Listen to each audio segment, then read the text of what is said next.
people have value because they are human beings, not because they're a particular religion, race, gender, sexual orientation, what have you. You know, just the fact that a person is in fact a person, that gives them immense value. Welcome to Voices of Deconversion. We share the inspirational stories of deconversion told by former Christians who are now atheist or agnostic. Our stories remind us we're in it together. They encourage us as we discover who we are and help us to embrace who we become. Now here's Steve with today's guest.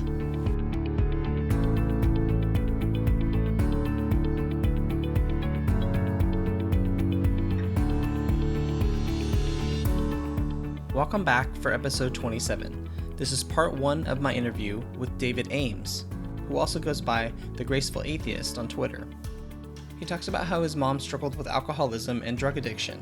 Her dramatic conversion to Christianity, in addition to her not forcing it on him, had a big influence on him eventually taking his religion more seriously. One of my very first questions for David was why he chose this phrase, graceful atheist, and he has a great answer.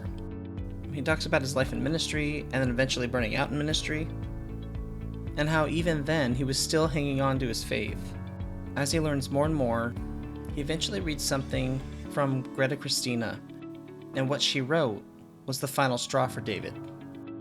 After 20-some years of being a Christian, his faith broke down in 2015. He could no longer sustain belief. Having had faith, he still respects and cares for those who remain in their faith. Having lost it, he's interested in finding evidence-based truth. He wants to discover and communicate the subtleties of why some believe, some do not, and some change their minds. He's a super nice guy. I really enjoyed meeting him. I think you're really going to enjoy hearing his story. David, thanks for joining me today and being on the podcast. All right, Steve, I appreciate it. Thank you. I'm a big fan of your show. Oh, that's cool.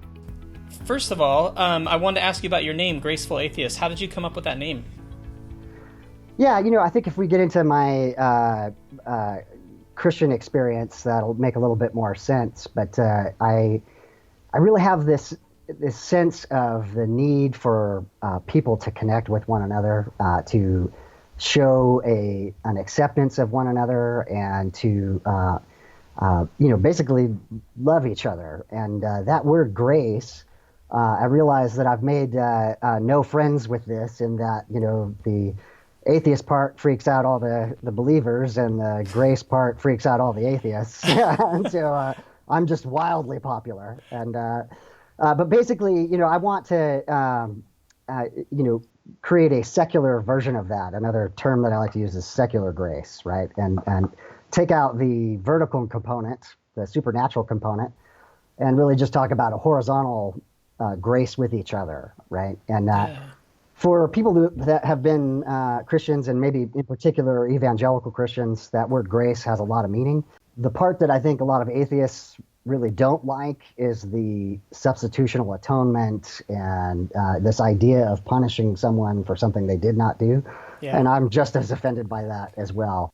So I realize that the term is loaded, but for me, again, if I was going to use a religious term, I'm trying to redeem that term. Yeah. And I feel like there's this need for, again, just human connection, of people being able to accept each other instead of, not just so focused on what our differences are, but what unites us as human beings. Mm-hmm. And that term, the secular grace or graceful atheist, is an attempt to describe that. Yeah, I like that. I think that's really cool.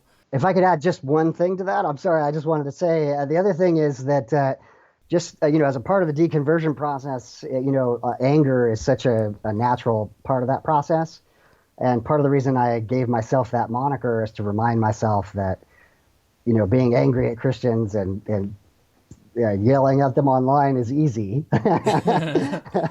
But, loving people is hard. And the graceful part of Graceful Atheist is as much to keep me in check as anything else. So. Oh, that's interesting. And I think it catches your eye, like it gets your attention. Graceful atheist, like two things that shouldn't be going together. Precisely, yeah. Exactly. Yeah, but I like that. Maybe having grace with each other, having grace with ourselves in a secular sense. Right. Yeah, Right. that's really cool. So I know that you have a blog. Why don't you tell me a little bit about your blog and then anything else that you are working on these days? Sure. For me, so I let go of my faith in 2015, so it's been a couple of years now. And about a year later, I decided I really just desperately needed to vent. I needed to express myself. I don't think I'm a particularly good writer. I just needed, this was something I had to do, right? And Yeah. so Twitter and the blog for me is as much just about venting through my process of deconversion, as well as maybe hopefully being useful for someone else, anybody else who happens to get a chance to read it as well. But it's kind of just been an expression of the process for me. It also, I'm kind of a armchair philosopher, definitely, not an expert, not like some of the people that have studied these things all their lives, but Yeah. I like to engage in that. I like to ask big questions and attempt to answer them. And I think that's part of what led me to be a Christian to begin with, was just that, big questions Yeah. make me curious. And so the blog is part of just kind of working through Just kind of a. how, Sorry, I cut you off. Go ahead. no problem, just working through how I think about things now, and trying to remember, trying not to let go of what did I think and what did I believe before, and that kind of thing. Boy, that's a big one. I've thought about that a lot. And when I told my story on this podcast, that was part of the reason I did it, was for myself. I mean, for me, it's actually been 12 years, and Yeah, it's in some ways it's been a really hard 12 years in terms of the deconversion. yeah, But I didn't want to forget it, and it's been so long. And I studied the Bible in college, and I couldn't remember a lot of the stuff I'd learned, or it was getting kind of fuzzy, or I'd get some yeah, of the dates wrong, or the facts are mixed up. So I totally that resonates with me. Just trying to remember where was I at, where was my mind at in the right, in that time. It's important, I think. yeah. And to go back to the graceful part, like I also want to remember, my family are believers. My extended family are all believers, and I don't want to lose track of, you know, what were the things that were convincing for me at the time, and I just think that's important. So Especially if you're surrounded by Christians, yeah, which many of us are. yeah.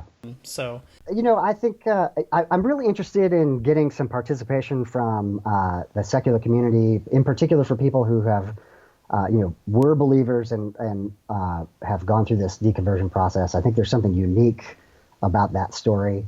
yeah, And I've got this idea kicking around that, I feel the need for face-to-face connection for those of us who are going through the process or have done so recently. I just as an example, I just recently went to a CFI sponsored skeptics meeting. oh cool, Here's a bunch of people that have been skeptics, have been atheists for some time, and they were expressing, how powerful just getting together in the same room is, to talk to each other, to recognize, they're not alone, that kind of thing. And I think for those of us, for people who are going through the deconversion process now, in that process, it can be yeah, really lonely. And if you happen to be in a rural area, or something else, it may be difficult to get to a face-to-face meeting. So yeah, I'm interested in maybe, having some input from your audience, and my audience, of how we might use technology to do, hangouts or something of that nature, where people can get together almost in and I hate to use this example, but like a 12-step kind of way of, yeah, leaderless, just people getting together who have the same ideas and need to talk to each other. Again, yeah, this idea that I just can't escape, that we need to connect with each other. And here we are, we've just, the Pew Research about all the nones, NONES, yeah, that I think there's this huge, vast pool of people that are homeless, right? yeah, That don't have a place to. They're not going to go to church, right, and so I'm interested in how we can build communities, secular communities, yeah. and so any input from your audience it would be very interesting. Write me, email me, Twitter, that kind of thing. Cool. Yeah, no, that's super important. And I know someone else I was talking to recently was saying that now that they've left the church, like the only friends they have are through, the internet, like Yeah, Twitter yeah, and Facebook, and that's how they know people. They don't right, have the face to face, and there's Sunday Assembly and Oasis and things like that, but they're in certain parts of the country, and there's just definitely, like you said, rural parts right. that won't have anything like that. So yeah, that's definitely one of the biggest needs, I think, of someone deconverting. I totally agree with that. Yeah, yeah, Yeah. Well, you said that you're an agnostic atheist, but you prefer the term humanist. So why do you prefer the term humanist? So yeah, I do want to say, again, back to the moniker "graceful atheist." The atheist part is important to me as well, right? I think Yeah. there's some honesty in saying that, and the agnostic part meaning, just the literal definitions of the term, right? What we can and cannot know Right. is gnostic or agnostic, and what we believe or don't believe is the atheist or theist part. And I am not a theist. I'm an atheist. Yeah. So, Not atheist. An atheist. yeah, Yeah. and so I'm very comfortable with that term. But I don't know what your experience is, but about 15 minutes after kind of deciding, of recognizing or being honest with myself that I no longer believed, it was like, oh shit, now what? Exactly. Totally. Not just now what for me, and how was I going to tell my family and how was I going to tell my friends, but also how do I ground my morality? How do I find Yeah. meaning? All of these things are, again, I mentioned earlier about the big questions. So Yep. the big questions became bigger. Yeah. And And you didn't have anyone to tell you where to go. You had to exactly. figure it out on your own, and all Yeah, these years later in your life, not from the beginning. right. Yeah. Yeah. As an adult, yeah, exactly. And so the humanist part for me is conveys that. And what's interesting about this is, as I was I call it the limit, like in mathematical terms, right? As the limit of unbelief. As I was approaching that, and that can take a long time or happen very quickly. Yeah. As I was approaching that limit of unbelief, I would get a little more liberal in my theology here or there, that kind of thing. Sounds so But familiar. yeah, once I crossed that line, it felt like there was really no going back. In fact, I had a conversation with a friend of mine who was an atheist when I was a Christian, in which I was describing kind of the binary nature of the resurrection, right? And that for me, if Jesus was resurrected, then this stuff is real, and this is the most profound thing in the cosmos, right? Right. And so as I was approaching that limit of unbelief, I started to realize that I no longer believed that the biblical story was true, and that kind of fell apart bit by bit. And it was kind of the last thing I was desperately hanging on to was the resurrection. And the moment that I realized I've let that go, I don't believe that anymore, I knew I was an atheist. There wasn't, I guess what I'm trying to get across here is that there was just no quibbling in my mind. It was like that for me. And I know that won't be the case for everyone. Some people Oh yeah. that will be very, a difficult choice. Circling back, kind of, I think your original question was about humanism. So Yeah. as that liberalization took place, that social gospel was very important to me. That the things that Jesus says on the Sermon on the Mount, and just those were the things that attracted me in the beginning to begin with. He came for the broken and the lost, and not the well and the perfect, right? And so what I love about humanism is that it grounds a social gospel with no supernatural baggage. Yeah. Humanism gives you the ethical and moral big tent to open up love for people because they are human beings. Yeah. People have value because they are human beings, not because they're a particular religion, race, gender, sexual orientation, what have you. Just the fact that a person is in fact a person that gives them immense value, and I feel like that that's helped me put the words around, put a framework around uh, my morality, Yeah. and No, that's excellent. I love that. And I heard one humanist one time describe humanism as living life based on reason and compassion. yeah, And that compassion part that you were talking about, and then but then rationality, the right, real yeah, definitely, world. yeah, and Yeah. realism, and yeah. Yeah, yeah, I think that's great. And it does help so much to have a positive term for what you are and what you stand for rather than I'm not a this or I'm not a that. Right, Yeah. exactly. Just saying that I'm an atheist really tells you very little, Yeah. and there's a broad swath of atheists out there, and you can find them all on online. Uh-huh. Yep, they're there. Yeah, and some of them you might question their morals, like, but again, I'm not trying to say that I'm a good humanist. I think I've failed miserably to be an ally more often than I've succeeded. Yeah. I'm just saying that I think that gives me some grounding to, like you say, make a positive statement about the things that I do believe in. Yeah, What exactly. I believe in people, and I believe in people over ideology, right? Religious, political, what have you. And I feel like where we go wrong as human beings and societies is when we start to uh, push an ideology or a dogma or a doctrine or a political idea beyond hurting people, right? When people start to get hurt, Yeah. then maybe we need to reevaluate that idea. Yeah, absolutely. Well, in what ways was Christianity? We'll jump into your story a little bit. What in what ways was Christianity a part of your childhood as you grew up? Yeah, I think in some ways I did things backwards. I really grew up in a nominally Christian household.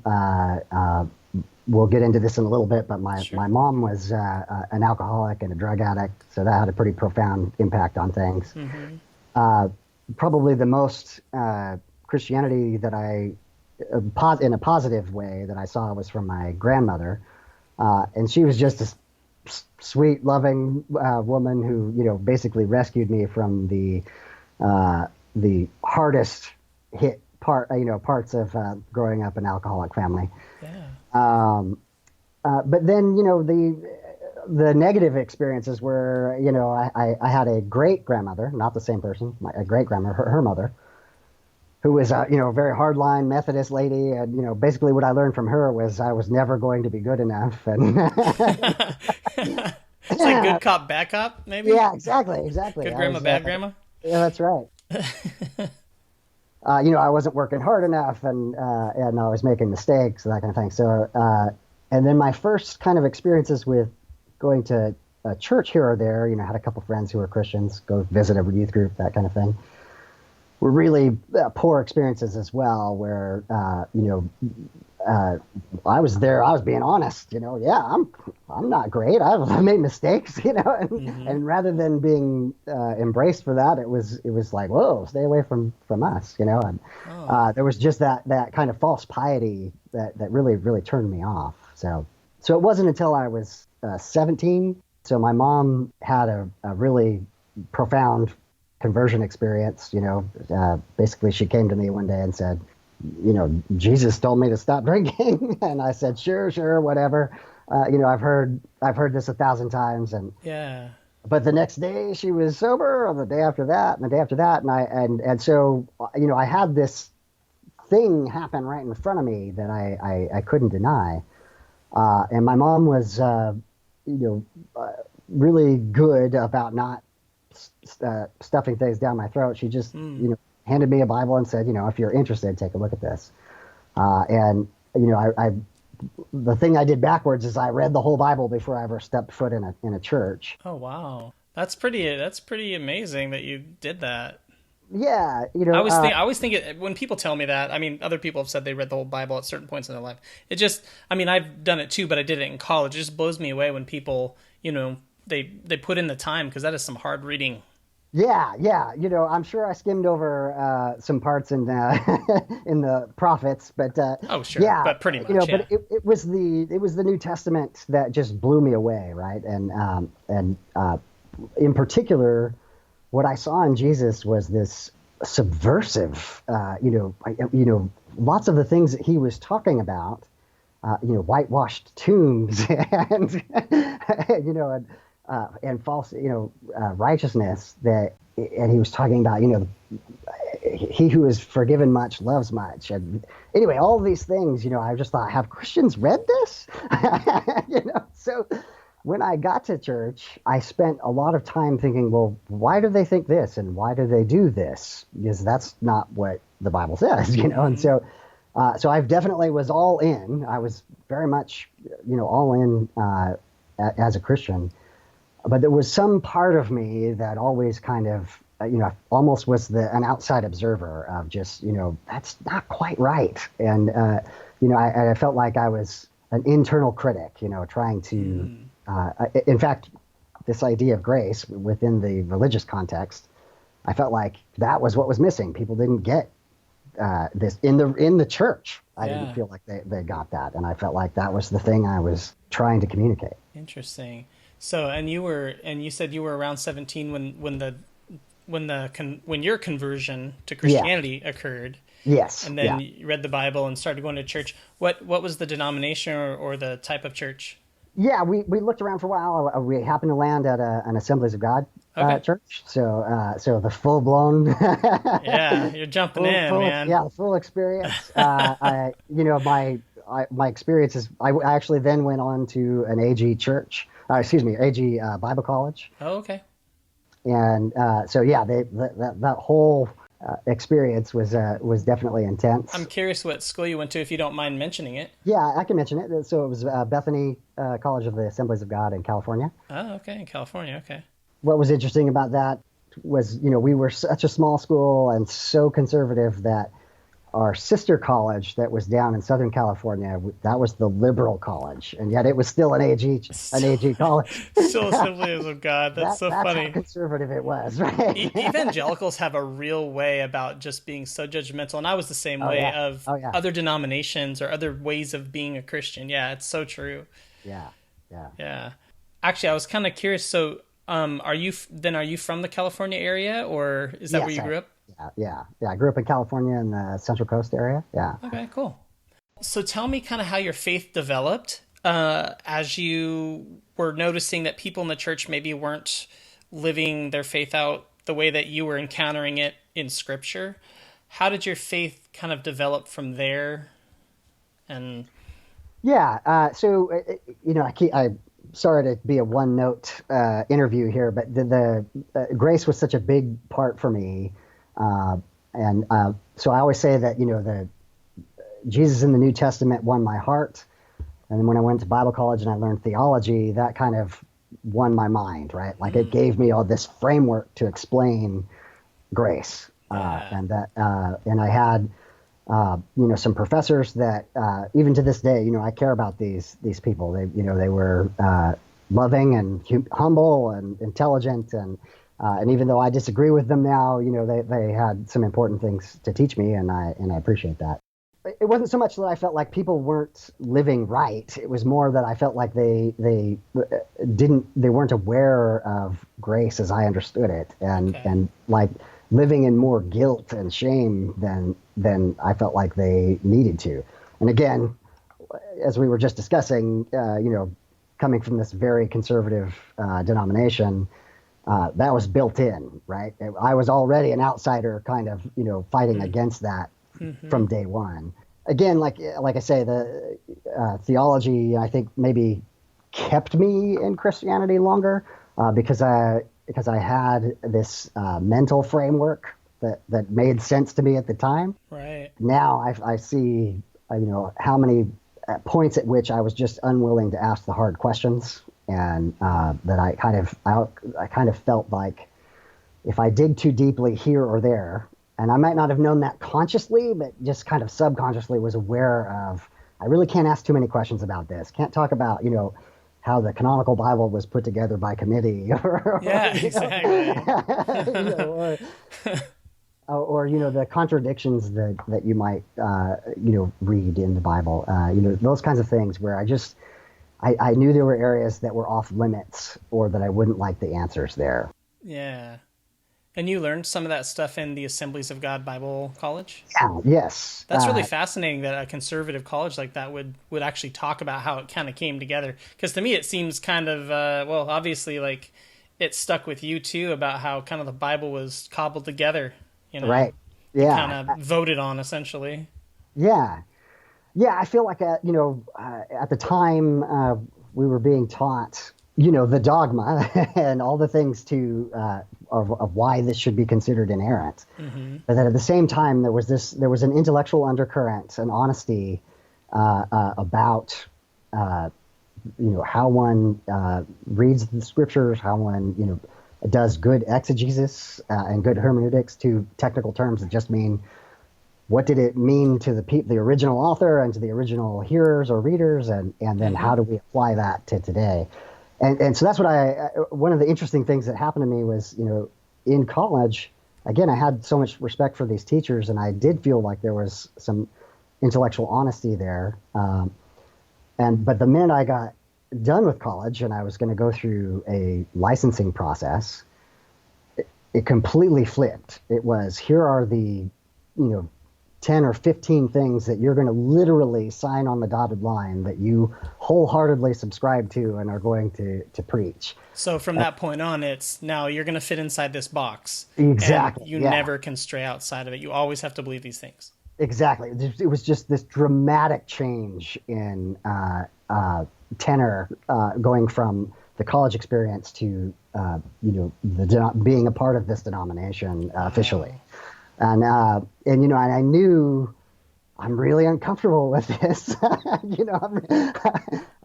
had, it wasn't that I had the kind of doubts that I have now, but at the Right. time, even at the time, I could recognize that, there's something about this that's just not quite right. Yeah. It feels dishonest. Hmm. And I think, a part of my Christianity, and probably this is because of my mom being kind of the impetus for this, was about rigorous honesty, just brutal, rigorous honesty. The truth will set you free kind Yeah. of honesty. And so when I had to sign my name and say, yeah, I sign off on all these things, I felt like I'm not being 100% honest here. Did you end up doing it? Did you end up signing I the? did in fact sign it, so I didn't have enough integrity to not sign it. but But that was going through your head. It yeah, was a yeah, real struggle. yeah, exactly. And that was a license to become a pastor or youth Yes. pastor? Yeah. Yeah. Basically, the AG has two phases. You get licensed, and you're a pastor for a while, and then you can seek ordination, which is kind of the The slightly next. more official, that kind of thing. So I was a youth pastor at my home church. Loved working with those kids and really enjoyed that, but really had also a difficult time kind of balancing the expectations of some of the things that I was kind of fighting against, right? Like Hmm. the antithesis of grace, the image of self-righteousness that people needed to portray, and the burden of feeling like I had to do the same, Yeah. and then the contrast with my need for brutal honesty. And so, long story short, there, after a couple of years, I just really burnt out and had to walk away from that. So It's that whole like fake it till you make it. Well, in a bad sense. I know sometimes that's a good thing, but like in the church sense, I've heard pastors say that. And it's this whole idea of like putting on a facade, and people come to church and they show you who they think you want them to be exactly, instead of being yeah, authentic and right, really being yeah, themselves. Yeah. yeah, Well, what was next for you then? So you burnt out with being in the ministry or being a yes, youth yeah. pastor, and it was for those reasons. And then what was the next phase of your life or your faith? I left, and to some degree on bad circumstances. I don't want to go into all the details there, but so this is when I'm in my late 20s. I did not walk away from my faith at the time. I kind of hunkered down, as the way I described this period of time in my life. I actually wound up marrying my college sweetheart. We had been gone our separate ways for a while after college, and we reconnected with each other.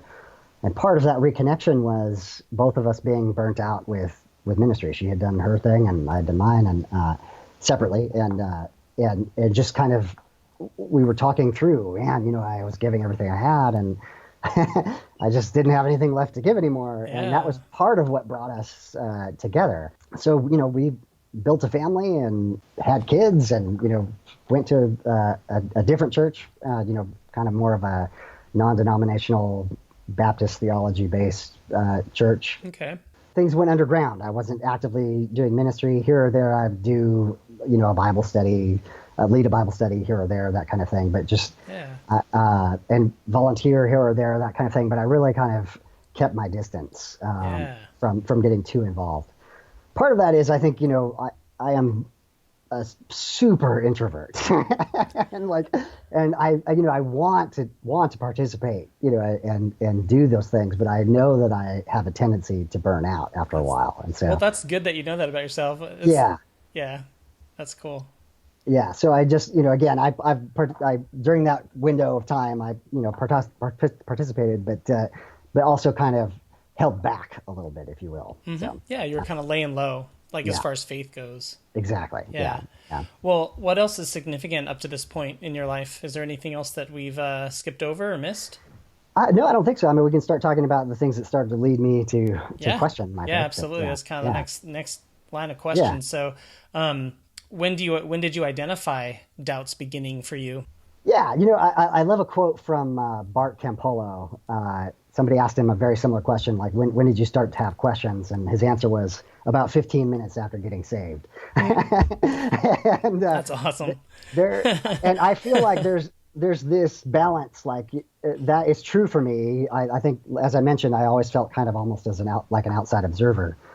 At the same time, it's not true to say that I wasn't fully committed, right? I was all in. I was I was the kind of person where if I ran into a random person and a spiritual conversation came up, I mean, I would evangelize to that person. So I was all in. Yeah. So, but at the same time, I that internal conversation of just, man, I have some doubts about this or that kind of thing. And some of the things that led to that, ironically, are all the things you're supposed to do, right? Like, prayer became more and more uncomfortable for me. Just, again, I'm not certain that I can say I was conscious that I was talking to myself, but I became so uncomfortable, especially kind of praying in public. I was finally having to say to my wife, just don't ask me to pray for people. I'm uncomfortable with that.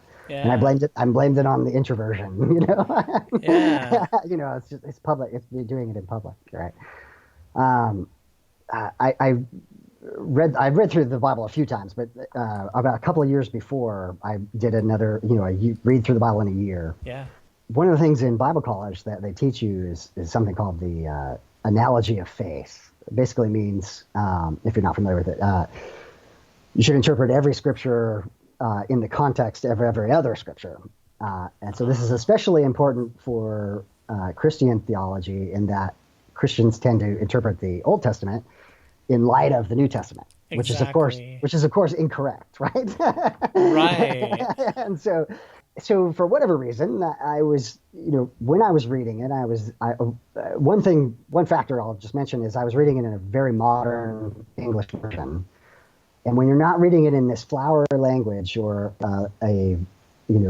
stilted English, the violence and the rape and the all these dark things just pop off the page, and I realized that I had been reading it with rose-colored glasses, with grace-colored glasses, all of my life, or all of my Christian life, and so when this particular time reading through, I just wasn't, and I was kind of seeing it for what it actually says. Wow. And one of the comments that I talked about to people about the deconversion process is, it's not that Christians take it too seriously, even evangelicals, even bouncing off the walls denominations. It's that they don't take it seriously enough, right? If Yeah. you really literally read what it's saying, not only in the Old Testament, in the New Testament as well, Ananias and Sapphira dying, like just, there Yeah. are some crazy violent things in there that are not the wonderful, loving God that Christians describe, right? Right. And for some reason, I was reading it with a more honest eye, and I was getting, just I'd get irritated. My wife would notice. She'd be like, "Why are you mad? You're like reading the Bible and you're mad." That's really funny. So they're like, "Arr." So, so I'm talking about factors that kind of led up to this, and then one of the other ones is reading apologists. So, Oh I yeah. read, you know, I love science. I love, I always did. I never really was into kind of denying scientific findings based on faith. I was much more of a let's harmonize these two things. I was all in on non-overlapping magisteria.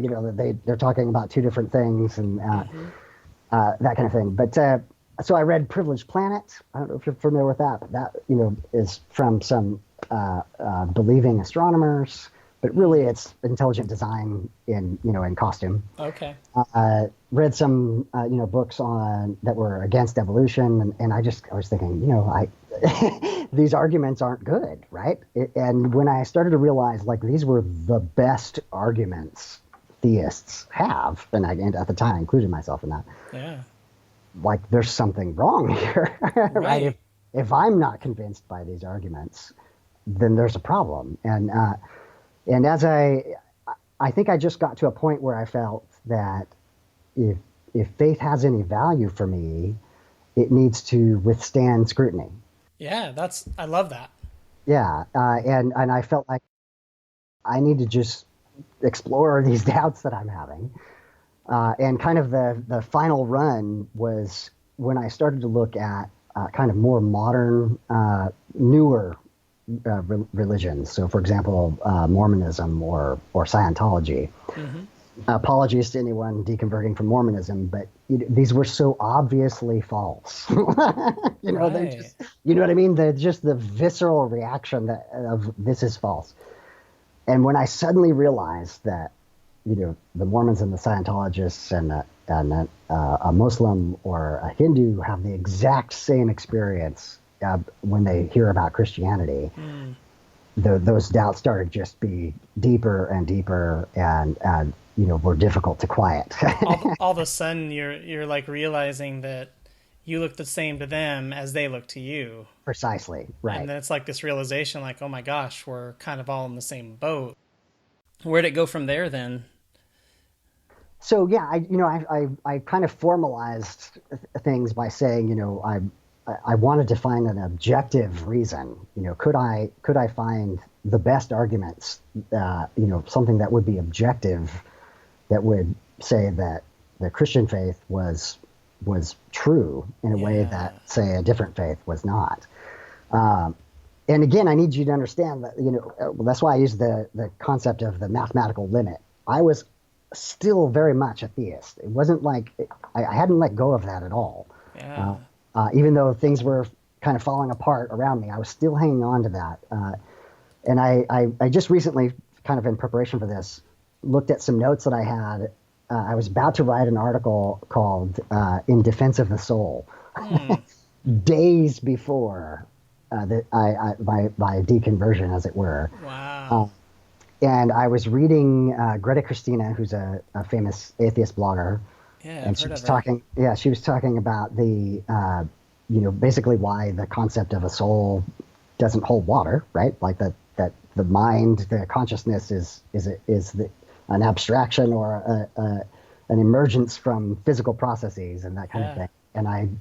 And it was kind of reading that I realized I don't believe. It was just this kind of, Wow. and again, I realized that not everyone, has kind of a moment in time that they can point to. And Sure. it just so happens that I can. And I just, Yeah. I thought, what am I going to do now? God, well, that was so similar for me. I had a moment when my denial ended and I realized I wasn't a Christian. It was when my wife called me out, basically. She saw it, and I Yeah, think I was denying it and just said, I don't think you're a Christian anymore. And we were in the middle of talking, and it was like you in your moment, it just yeah, yeah, hits you like, oh my gosh, yeah, like yeah. this is where I'm at, like for real. Right. Yeah. Wow. Well, how did the resurrection fit into that? Because you had mentioned that the resurrection was kind of the thing you were hanging on to, but it sounds like, Yeah. yeah, Well, so again, some of these things are so jumbled together yeah, that yeah, the timeline's overlapping. not perfect. So I'm being inaccurate here, but like at the same time, reading about the soul, I was also looking for you know um, why how could I hang on to the resurrection? How was there any objective evidence for this whatsoever? Mm-hmm. And again, I'd read lots of apologists, and even in college, right? We talked about Josephus and the various uh, very oblique references Yeah, that's kind of in what I second found. and third century writing, and when I started to see that, man, even Josephus, these are in serious doubt Yeah. to begin with, and they were written years and years and years later. And I started to I had no objective reason for believing in the resurrection. I could not find, and I'll be clear, right? If tomorrow somebody showed me unequivocal proof of the resurrection, I'd be a Christian, Yeah. right? It's that simple. And I say, like, I'm still a fundamentalist on one issue, and that is the resurrection, right? Mm-hmm. And I'm not alone on this. Paul, First Corinthians 15, Paul's talking about, if there's no resurrection, then Christ isn't resurrected, and if he's not resurrected, this is all totally worthless. Yeah, he totally Yeah, goes there. yeah, exactly. It's very binary, and I realized that it was binary for me when I was a Christian, and it's binary for me now as an atheist. That Christian apologists rightly focus on the resurrection because Mm-hmm. that is the critical thing. Yeah. Uh, but when you look at things not even just critically, but just with a modicum of skepticism, Mm-hmm. the evidence does not hold up, and so that was kind of again, it was all kind of jumbled together, but that was definitely a part of that process of just realizing I don't believe this anymore.